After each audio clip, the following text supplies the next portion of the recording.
Today, let's discuss an interesting question that was asked by a viewer.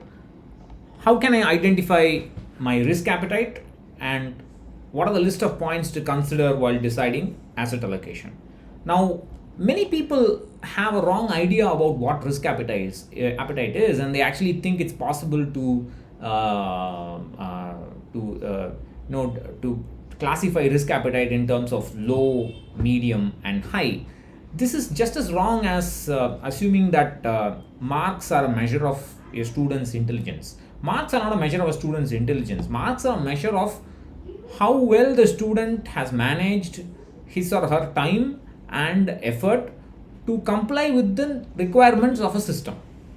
So similarly, risk appetite is not a measure of how much risk you can take. Nobody knows how much risk we can take. I mean, today we can answer a set of questions that will say, what will you do if the market falls by 40%? Then there will be some A, B, C, D, and one of the options will say you will invest more and stay invested for the long term. That seems like the obvious thing to select today. But when when we actually see the market fall 40%, how we react, nobody knows. And we need to get used to market cycles and market volatilities at least over two market cycles, two ups and downs, and that's what will temper us in the right way towards approaching risk. So risk appetite is not a measure of how much risk we can take, and that's definitely not something that can be understood or evaluated using some questionnaire or so on. Of course, this questionnaire is a regulatory requirement, so all fee only advisors will do it, but I mean, I don't think anybody can evaluate it so easily like that. So what is risk appetite then? Risk appetite is a measure of how much we appreciate risk. It's not a measure of how much risk we can take. When I say appreciation of risk, that means I must know why I'm investing. What am I investing for? What is my goal? What is my strategy? How am I going to achieve this strategy regardless of market volatility? Or how am I going to what is my plan to handle market volatility? That appreciation is risk appetite. Of course, nobody can get that appreciation just before they start investing. You can't wait for that appreciation to develop and then you start investing. Then decades will pass. You must start investing and slowly start learning, and then you will, along with experience of volatility, you will also understand how to manage your portfolio better. So it's incorrect to say I have low risk appetite, I have medium risk appetite. No, when somebody says I have low risk appetite, that just means they are ignorant of what they actually want. And the same is true for somebody who says I have risk appetite, therefore I'll put 100% in equity. And that's just ignorance. That's all there is to it. So risk appetite is basically risk awareness and or risk appreciation. So, what are the points to consider while deciding asset allocation? When is the money required? What inflation must I assume? What return expectations must I assume after tax from equity and fixed income? How much money can I invest?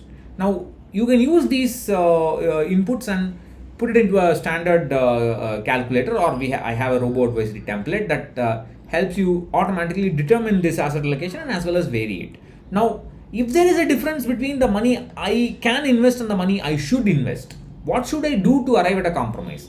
This is where you have to be careful. Some DIYers may not be able to pull it off. They have to reduce their goal target. They have to maybe they have to extend their retirement. Depends on how things are. So here a SEBI registered fee only advisor can play a big part. Now, for those of you who don't know, I have been maintaining this list of fee only financial planners in India for the last almost just before 2013 I started. So you can so it's been quite old, and I would say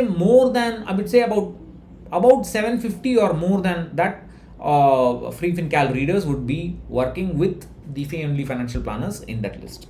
So it's a very good deal to consider. Especially if you don't know how to decide. Many people are confused about how to decide. Finally, what is my current asset allocation? How long would it take to reach the desired asset allocation? What is my strategy to get there? Again, the fee only advisor would play a big role here.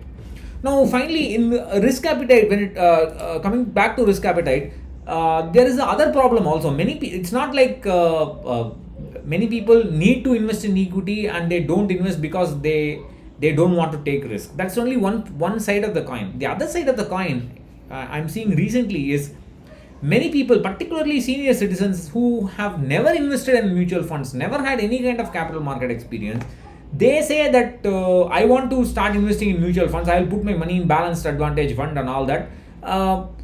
That's stupidity, and that's the extreme case where the risk you need to take at that stage is actually lower than the risk they want to take. Again, that's a question of ignorance. So risk appetite most often is a question of ignorance, unless somebody has basically spend some time appreciating what their needs are and how to approach it.